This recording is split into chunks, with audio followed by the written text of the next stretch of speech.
Stop.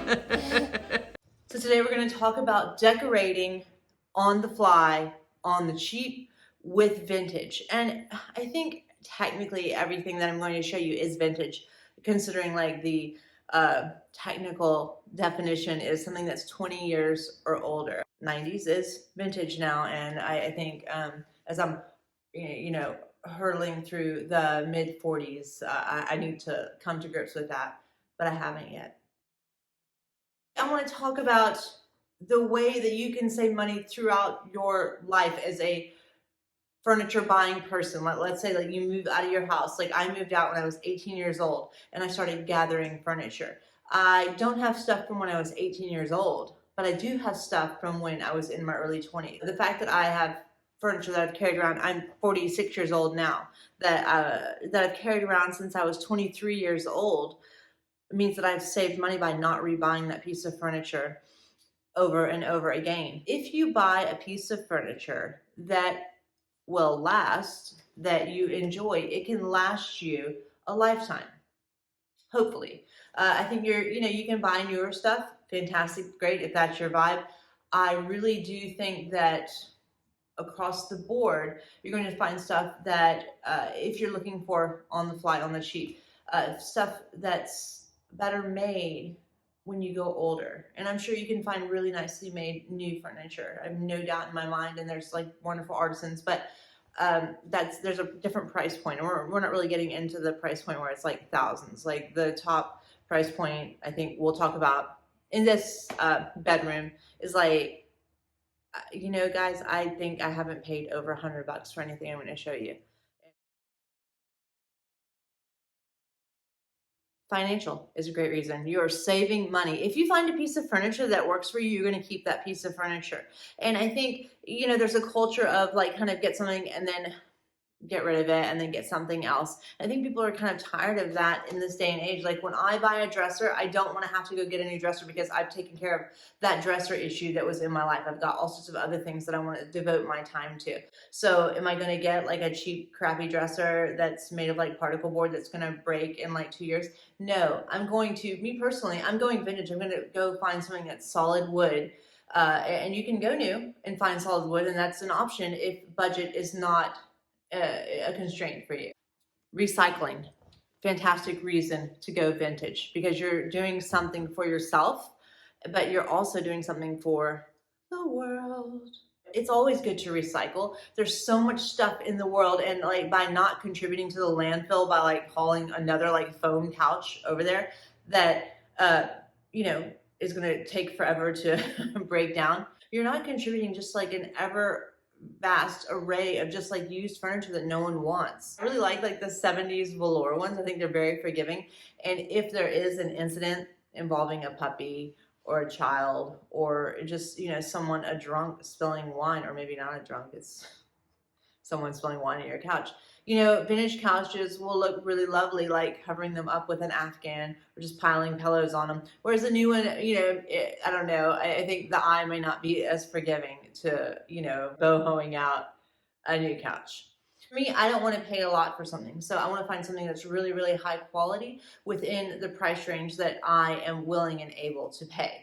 It's fantastic to be unique with your decor. And if you're looking for something that is different than what all of your friends have, you cannot beat going vintage or going antiquing for furniture. There's just no one's going to be able to replicate your style, and you'll be able to find stuff. You may not even know that you have style until you start picking out furniture and you realize like, okay, I've got an interesting aesthetic here and I feel comfortable in my home, and it doesn't have to be cookie cutter or what everyone else has going on in their home. Like you can be the individual that you are, but you can express yourself through the furniture you keep in your home. Another good reason to go vintage is because you're broke. I mean, I was broke for years, but I was broke, but I had really, really high standards. And that's a really bad combo in some cases, unless you're like a really big thrifter, which I was at the time. I had always had the nicest furniture and the nicest clothes because I was willing, I had more time than I had money. So I was willing to scour all the racks and all the vintage stores and all the thrift stores. Really, vintage stores were generally out of my budget when I first started collecting. And then as I've gotten older, I've gotten to the stage where I can, shop from vintage stores or, people who are specializing in picking things that I'm going to like. So I don't have to kind of weed through stuff that wouldn't appeal to me as much. So you're wondering what you should collect. I mean, what do you like? What are you into? What makes you feel good? When you see it in the store, you go, oh my gosh, look at that. If it's not like something excessively expensive, then maybe that's your style. I've known people who are like, I don't know what I like, but they know that they like being in something that's comfortable that other people like. It's okay. That's fine. And maybe like you can see what people you like, and then ask their opinion and then set your space up based on that. And then by kind of feeling comfortable and kind of dipping your toes in to interior decorating a little bit, you can start to kind of have ideas of your own about what it is that you like. It's okay to say, I don't know, but it's not okay to overspend when you're not sure. If you're like fresh out of college and you're, just have your degree and you're starting your job and you're going to be paying back student loans and you get your brand new white box apartment that's super, super expensive and you're encouraged to go buy this brand new furniture that we all know what it looks like. And it's also super duper expensive. I think you're missing out.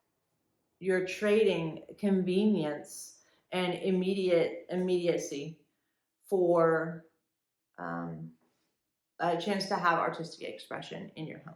So what should you collect? I would say a really good rule of thumb or something like a good starting point for collecting would be look for pieces with longevity for your lifestyle. For instance, I always have animals in the house. We have 3 dogs now, and sometimes we bring cows in, and I've had many times when a dog has chewed a leg of a piece of furniture that I really liked. So what I started doing was looking for metal furniture because dogs don't chew it up. And that sounds kind of crazy, but if you're going vintage, you'll find quite a bit of metal furniture.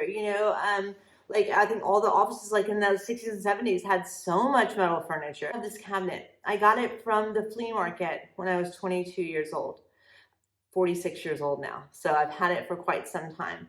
I was pretty broke, but I knew I had a little bit of spending money to go to the flea market. And so I had $75 and I had been planning for a couple weeks. I'm going to go to the flea market with my $75 and I was very excited.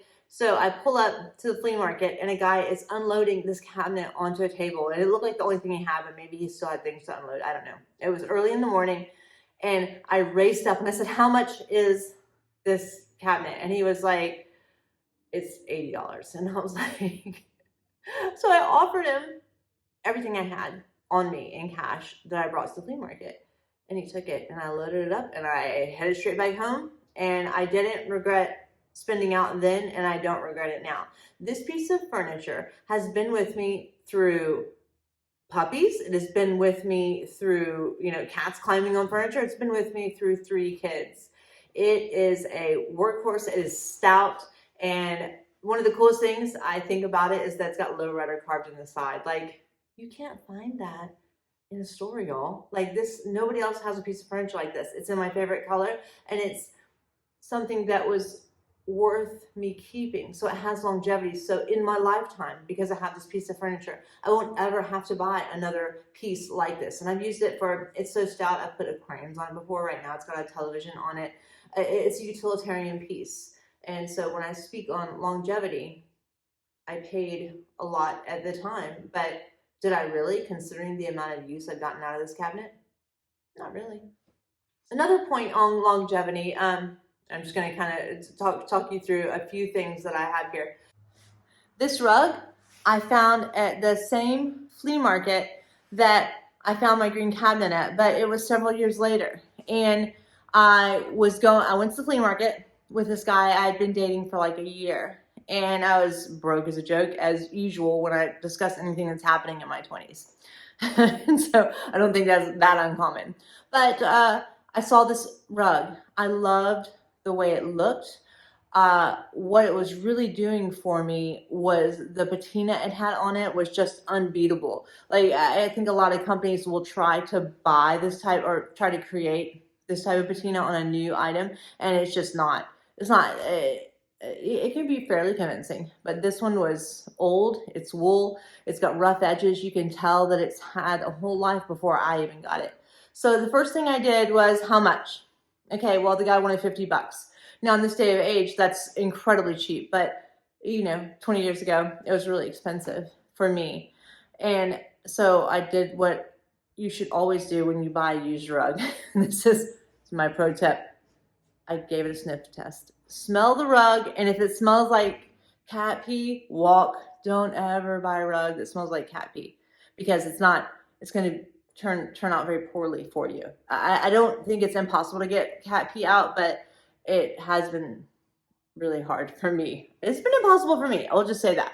So I smelled it. It passed the sniff test. And then I tried to get him to negotiate on price. Wouldn't do it. So the guy that I was dating said, well, hey, I'll buy it for you, and then you can just pay me back later. And I was like, oh, that felt kind of weird. He's like, I don't really want that. But, he insisted. And I said, well, okay. Because I knew, I was getting paid, I think, the next, 2 days later or something. And so I was like, and I'd be able to afford it. And so that would be worth it. So got the rug back, unloaded it he unloaded it out of his car and put it on his porch. And so I'm heading to leave, and I go to collect the rug. And he said, you can't take that rug. You haven't paid me back for it yet. And what I should have done is said, oh, okay, I'll get you the money. And then also, we're breaking up and I never want to see you again. Anyway, I got the rug and I dumped the dude, and I got the rug a little bit later and I dumped the dude a little bit later, and it's a happy ending because I still have the rug in my bedroom and I still enjoy it immensely. Like, when I speak about longevity with pets specifically, if you get this beautiful, let's say you get a beautiful yellow velvet chair, and you have a cat that's gonna claw it up, they're gonna claw it up. And so how much is that chair, and does your cat claw, and is it worth that investment? I mean, it's something to consider, for real. Where you find your treasures is going to be pretty dependent on where you live in the world. I have lived in places, I've lived in big cities and small towns, and there were different places I shopped in each one of these places. You can't really say across the board. I know some people who exclusively go to Goodwill. That is their comfort zone. They know where everything is. They know how it works. And I guess there's Goodwills everywhere, so that would be the exception. But when I lived in Portland, Oregon, for example, I didn't really go to thrift stores because they were hit so hard. And so I really couldn't find anything. But I would go to vintage shops, and I would see kind of what they had. And then I would go to antique malls sometimes. When I lived in Athens, Georgia, I went to the flea market, and I did not go to thrift stores. And the flea market was bopping all the time, and I found great things. When I lived in North Carolina, the game was really yard sales. And so going to yard sales, because some places have fantastic yard sales. I love going to yard sales. If it's a yard selling town, can't beat it. So there are a lot of different places to go. And it also really depends on what you're looking to spend. I think at this stage of my life, I'm not really I go to Goodwill sometimes, and I go to flea markets, really not that often. Where I'm really going a lot more is vintage shops. And what I am doing, I'm paying a bit more than I would at Goodwill or somewhere else, because I am paying someone who has the skill and the eye and the time to go find something, all this amazing stuff, and gather it and mark it up. So I am supporting a very, very local business in my town, and someone who's really hustling by buying from them, as opposed to going and hunting for Goodwill, because I don't really have the time to do all the crazy junking that I did in my 20s. So I have better finances at this stage of life. And I like to see a curated collection of all good stuff. It's fabulous, and it's enjoyable for me. And I will go to antique malls and things, and that's also kind of a curated collection. But when you think about antique malls and vintage stores, I think people don't really think about, these are people who have their little businesses. Like, you have a booth in an antique mall, that is your business. You can do quite well with that. And how cool to be able to support someone's small business on that level, to where it's not like they have to like risk their home and everything. They can lease a space in an antique mall and be able to satisfy that urge of a creative outlet. Like, I've seen some amazingly set up booths to the point where you think, is this person doing this to sell, or is this just a form of artistic expression? Like, it could be like the journey for them is finding the thing, fixing up the thing, and displaying the thing in their booth. What a beautiful thing to support. It's just supporting a different type of art, really. Just people don't generally see it like that. But I think you're missing the boat to looking at something in a really interesting way if you don't kind of see people who are gathering and curating these collections for their livelihood. Like, there's a beautiful artistry to that, and it's definitely worthy of supporting if it's something that you're able to do. If you have more time than money, then get your butt out there and start thrifting, hitting yard sales, and you're going to find things that you like, and you don't even know what you're going to find. That's the exciting thing. If you don't know what you like, another thing, just start looking and just start looking and see what you like, because you'll like something. To prove the point that vintage is kind of the way to go if you're looking to save money, I'm going to go through what I have in my bedroom. And I don't think I've ever shown this room here before. I've shown lots of other rooms in my house, and y'all know I'm extreme as far as decorating goes. Like, when I like something, I really, really like it to death. And so, by the way, my name is Holly, and this is my bedroom. I don't think I've been introducing myself because I kind of figured that my name is the YouTube channel, so I didn't have to. But then I got a few messages saying that I really should be introducing myself, so I'm probably doing these videos all wrong. So onward to what is basically like a bedroom tour, and I'm going to kind of try to let you know like what I paid for things, why I have them, and how long I've had them, if I can remember to do all that. So that's the goal anyway, so here we go. These vases are called swung glass vases, and it's a style that was really popular in the mid-century. I went to a flea market and found the majority of the orange ones. I kept going back and forth, and the woman was really, really overpriced on them, in my opinion. And I really wanted them though. I'd see them on her table every week, and I'm talking about for 6 months. And I didn't want to ask her the price every time because I didn't want to be like aggressive. But I was thinking, well, if you're carrying around fragile glass vases in the back of a Corolla for 6 months, you're probably wanting to sell them, or you'll want to reduce the price at some point, wherein I will, swoop in and grab them. So anyway, I would always admire them, even though I just, say hi, friendly conversation. And she'd be like, do you want them yet? And I was like, well, I do, but I don't have the budget, but they're so lovely. And then one day I'm walking by and she says, let me sell you these vases. And I was like, I will allow that. And she named a price, and it was still too expensive, but she went down, and that was interesting. And so I went up in my offer, and she wouldn't go down anymore. And I realized, okay, I've been thinking about these vases for 6 months, and the lady's very nice. And she did actually go down in price, which was not something that I had ever seen before. And so I grabbed the whole collection of them, and I've added to them over the years. But I think with the original collection, there were like 4 or 5, which is quite a lot. And they're large vases. And then I guess like a couple years ago, I decided I was going to be done collecting them because they were a pain in the butt to move. And also, I'm so into plants now. Like, my favorite place to display these vases is in a window with the light shining through all the colored glass. It is magnificent to see. But I have so many plants now, I don't want to sacrifice the light from a window for the glassware.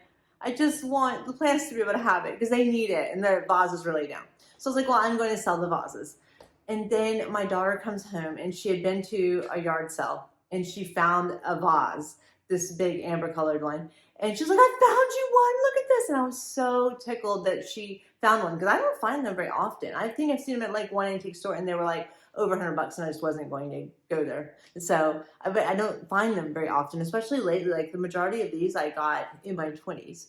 And so she found me that, and now I'm like, okay, I got to build this collection back up because I've lost some here and there with moves, and like, I used to have a cat that would like walk on mantles, and anyway, you can imagine the broken glass stories when you're hauling around like these gigantic pieces of glass, and I don't even know if you can tell how large they are. Do you see how big this thing is? That's a lot of glass to be hauling around if you're moving a lot. Isn't it lovely though? And if they're not chipped or anything, because I'm very weird about chips. And if something's chipped, I don't usually want to have anything to do with it. But none of these are chipped. And, they're no two are alike, which I also enjoy because there's an artistry to this as well. So the dressers that we have, I've been carrying those around for years too. One of them is a Haywood Wakefield dresser, which is a brand that was like, at this point, I think, now there's quite a lot of people who collect it and they get kind of high dollar, but I got it for $50. I'm going to say like 20 years ago. And it needs to be refinished. It's very rough around the edges, but it's really works really well. And I love the way it looks. I love the curved edges. And I haven't refinished it, but if I were going to resell it, that would be the move. However, I don't want to resell it. It's a good dresser. I don't have to think about getting a dresser, which I enjoy. So had that for a while. And then we have this other one that is, I think when I got it, the person said it was Playwood Wakefield. So it's, I don't know, some other brand, but it looks very similar to Haywood Wakefield style.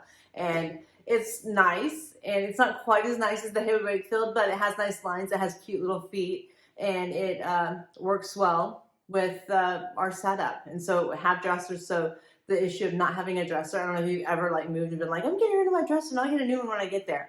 And you have like your clothes all lined up on the floor until you find a new dresser. I did that twice before I realized I'm not getting rid of a dresser. I will just travel with this dresser because it takes a while to find the dresser that you like. When you find one you like, just keep it. And then if you want to get rid of it, find another dresser if you can. Or else, you'll be living out of like crates and on the floor clothes-wise, and I hate that. But could just be me being weird. But the tall dresser, the other one is like a cool IKEA mirror, thrifted that a couple weeks ago from the Goodwill for $5.99.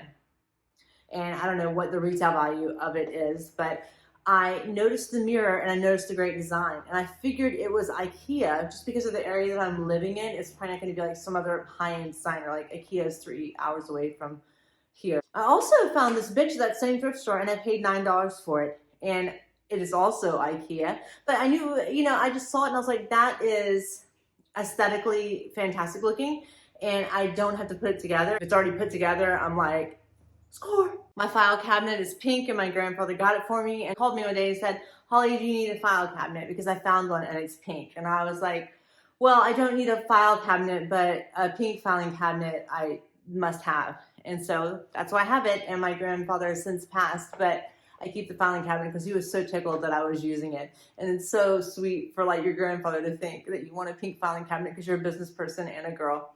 And so, and it's originally pink. It wasn't painted pink. So it's quite lovely. I have this box. It's like a sewing basket, but I don't put sewing stuff in it. I keep my collection of belt buckles and belts in it, which is some other like weird random things. But before I had my last child, I would wear belt with a belt buckle every day, and I would change the buckle out, and it was big fun. But I don't quite fit into my old belts again yet, but I will.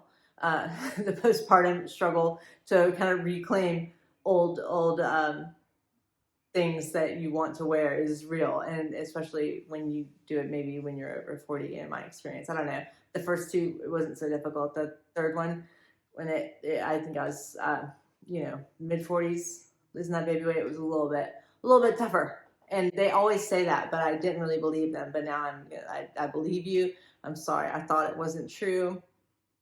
So for my nightstand, I have this table, and this is kind of goes back to when I was saying earlier, like maybe you don't know what your style is, so you find someone who has good style or who, that you enjoy going over their place, and you can get something similar to what they would have. So I saw this dresser and I immediately loved it. And the reason why I loved it wasn't because it's like, I would normally never pick anything like this out, but I like to read like World of Interior magazines, and it looked like a piece of furniture that would be in the magazine. And it's a British weird unusual design magazine, and I'm totally obsessed with it. And I keep all the old copies. But it just looked like something I would see there, and it was so peculiar. And I thought, this is definitely out of my wheelhouse. And so I'm gonna get it because I think it's good. But I didn't know in my heart that it was good. I just knew that something that I perceive as very good, it was, I've seen something similar in that magazine. So I got it and I brought it home. I thought about it. I was like, I don't know where I'm gonna put it. And then we were moving stuff around. I thought, oh my gosh, I've got room and I can actually like put my socks in it. And it has so much more room than my old nightstand because I had like a very small, like mid-century one. So I traded it out and I just feel so like, I love having all the extra table space and I feel so fancy with it. That one I got at an antique mall out in the country. And so it's different than like a really nice antique shop. These antique malls out in the country, you're gonna find much better deals around, you know, my neck of the woods. And I paid, it was $20, 35% off. So that's what I paid for it. I find fantastic deals all the time whenever I start looking. And so it's to the extent where I find stuff, but I don't really need stuff. But I got that. And the lamp that sits on top of it is a lamp I got from the same antique store. And you know, this lamp, if I had found it in Nashville, it would have been terribly expensive. I found it at this little country antique store and I pined for it. And then I thought about it and I thought, okay, well, the price is actually like, I'd say 1/3 of what it would be in Nashville. And so I called them on the phone. I was like, you know, that lamp with the red Venetian shade, I need that. And then they saved it for me and I went back and got it the next day. And for that one I did, I'm not gonna say what I paid, but I paid more than I would usually pay because I'd coveted a lamp like that for some time. No regrets. This desk we found on Facebook Marketplace. It was $65 and I needed a desk desperately for the kids doing homework and for me just like have a place to like plug the computer up and for it to be like a good safe spot. You know, because we've got a toddler running around too. And the guy said the only issue with it is that this handle needs to be screwed back in. So if you do that, you're gonna have yourself a great desk. And I said, great. And I've had the desk for like a year and I haven't done it yet. But it's the only issue. So I'll get it one of these days. My husband has just a nice mid-century nightstand that I've had forever. And like if you find like these little, you know, side tables, they're usually pretty expensive. I think that one was like $15 and we're talking about like 10 years ago. You know, grab them up because you always need little side tables. And if you have the place to like, whenever I didn't have a place to put that when we first moved here, but then of course your rooms are all different and you figure out what fits where. And I was so excited that I had this like very small white tops little stand for him to use as a nightstand because he, you know, has a small lamp, he wants to be able to put books on it and he wants to be able to put an amp beside his nightstand. And so it was the perfect size for what we need. So every single piece of artwork in this room has been thrifted over the course of 20. Okay, the oldest piece I have here, and I've shown it in a prior video, was I got it when I was 18 years old and I moved into my first apartment and I hung it in the first apartment. And so you can go back and look at another video and see. But so all of these, most of these have come from thrift stores. A few of them came from yard sales. And there are just a few things that I really, really love, like the framed pictures, these framed pictures. This picture I saw in an antique mall and I desperately wanted it. And I also thought it was like a little bit out of my budget. It was $40 in my mid-20s. And it just seemed expensive for the stage of life and decorating and, you know, I was at. So I kept going back and the price got marked down. So then I grabbed that one. And that was similar with this other one. Like this one right here behind me. I wanted it so badly. It's really large and interesting and it's like painted and it's an actual painting, but it's gigantic. Like I'd never seen anything like that. So I saw it, I wanted it, and I think it started at $75 and it gradually got down and I ended up getting it when the person who had the booth put it on sale. This guy, I think he's like a bull, what is it called, a bull tamer? You know what I'm talking about, like the, okay, we got that at the thrift store and it was $6 and my husband loves it. So what I would like to do is do above his dresser where I have like kind of like these vintage mid-century like masculine prints. And so far I've gathered, we have this wolf here, which is very cool. Then we have the bear, and then we have the Native American, and I would like to get a few more with these same kind of interesting rustic frames and do a whole display over his dresser. And so that is a work in progress, but I think it'll be super, super cool. And you know, it's very helpful if you are decorating a space and the person that you're living with is like, you can do whatever you want, because I like doing whatever I want. I try to make it to where like things aren't just like coming and grabbing your hair. Like we have these Hoyas that vine out, and I have to watch them because the little tendrils will come out, and if you walk by, it'll feel like there's something in your hair. And so I try to keep everything out of the way, and then people will continue with the idea of me doing whatever I want decor-wise. So thanks so much for hanging out with me today. I hope that this has answered some questions and maybe given you some ideas on decorating your own home with vintage. This is literally just a room in my house, and I'd say the majority of the house is all stuff that's been thrifted, antiqued, and everything has like been pretty economical. I haven't really spent out on furniture because I really wasn't in the place to when I started decorating, and the longevity of the pieces that I got have held me over till this moment in my life right now. So, you know, by collecting kind of throughout the years, I've really made a really lovely collection that can cover my entire home, and I'm not having to go out and buy stuff all the time because I'm having to replace stuff. I've got stuff that has longevity, and I've been able to recycle, and I've also been able to support small businesses who specialize in finding cool things like this. So nothing bad will happen from choosing to go vintage over choosing to go new. You could discover that you have a knack for creating an interior that you enjoy. Thanks for watching, and I will see you next time talking about something that's probably completely different from this.